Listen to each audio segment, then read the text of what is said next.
Welcome to a Foxy Tech Tips tutorial on blocking notifications on Google Chrome on desktop. This is easy to do, so let's get started. Open up Google Chrome and open up a new tab. In the URL bar of Chrome, type in chrome://settings/content and hit enter. I'll also leave the link to that in the video description.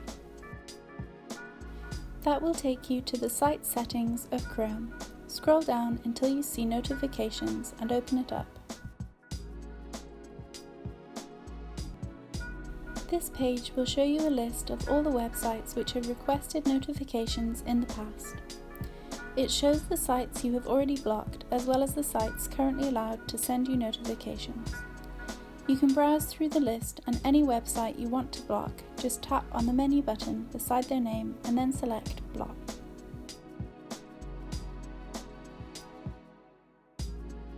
You can also re-allow blocked sites to send you notifications again.